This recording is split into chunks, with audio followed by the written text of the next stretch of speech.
No matter the magnitude of your tribulation, stand firm in faith.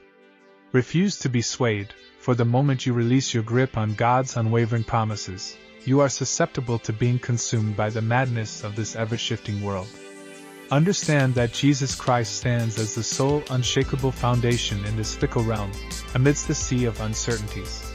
Circumstances fluctuate, individuals transform, societal norms morph, and public perceptions alter, yet the Word of God remains eternally true. In the Gospel of Matthew, Jesus declares that heaven and earth may fade away, but His words will endure forever. Such unwavering assurance enables us to stand resolutely in Him, to cling tenaciously when we feel our grasp slipping amidst the chaotic storms of life. He will rescue us, firmly planting our feet on stable ground. Reflect on the most tempestuous storms you have ever weathered, the most distressing circumstances you have ever encountered. Did you maintain faith throughout those trials? Did you believe that God would intercede? Did you anticipate experiencing one of those biblical, miraculous moments? Indeed, the Word of God instructs us that faith is the key for every follower of Christ. When Jesus and His disciples faced a tempestuous storm on the Sea of Galilee, a storm that threatened to capsize their vessel and plunge them into the abyss of despair, how did the disciples react? How did they respond? Fear gripped them, even though the very presence of Jesus was within their midst. Picture this: the Son of God, the Messiah, the one sent from above, was physically present in the midst of their storm, and yet the disciples succumbed to fear. As absurd as it may sound, I wonder how many of us have invited Jesus Christ into our hearts only to crumble under the weight of a storm, instead of trusting that greater is He who is in me than he who is in the world. Instead of boldly proclaiming that the one I have accepted in my heart, whose name reigns supreme above all others, is mightier than the financial tempest, mightier than the storm of ill health, mightier than the tempest at work, how often have we questioned, Jesus, where are you? Or, akin to the disciples, how often have we implored, Teacher, do you not care if we perish? The disciples found themselves in the midst of a storm, lacking the faith and trust that the very presence of God would ensure their safety. That's why they feared drowning. On the other end of the spectrum, there was someone who exhibited unwavering faith, Hezekiah. In Isaiah 38 verse 1, we learn that Hezekiah fell gravely ill, nearing the brink of death. However, from verses 2 to 5, we witness Hezekiah turning his face toward the wall, crying out to the Lord. Hezekiah pleaded, "Remember, Lord, how I have walked before you faithfully and wholeheartedly." Hezekiah wept bitterly. Then, the word of the Lord came to Isaiah, instructing him to inform Hezekiah that his prayer had been heard and his tears seen. God promised to grant him an additional 15 years of life.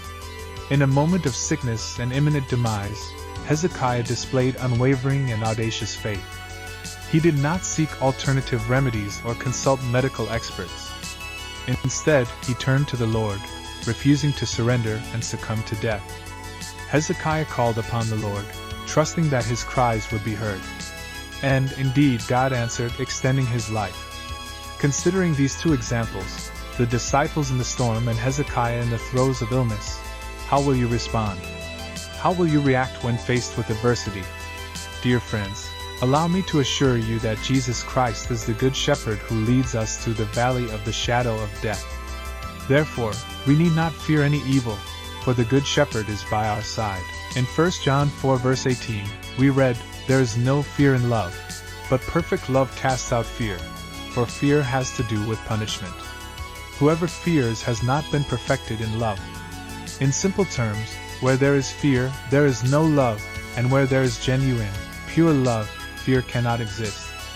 According to theologian Albert Barnes, there is no fear, and love refers not to the affection we have for a parent, child, or friend, which does not generate fear. If a person possesses perfect love for God, they would fear nothing, as they would have nothing to dread. They would fear neither death nor any perils beyond the grave. It is guilt that breeds fear concerning what lies ahead. However, those whose sins have been forgiven and whose hearts are filled with the love of God have nothing to fear in this world or the next. God, by His very nature, is love. Thus, love and fear cannot coexist. This is why the Scriptures repeatedly encourage us not to fear. with the phrase "fear not" resounding throughout. We need not fear because God's love provides protection against every threat from the enemy. We need not fear because God's love offers provision, ensuring that our emotional, physical, and financial needs are met. We need not fear illness or disease, for God's love encompasses healing for all that assails us. God's love is the answer. There is no problem or situation that should instill fear within us once we comprehend this truth. We have established that there is no fear in love, and that perfect love casts out fear.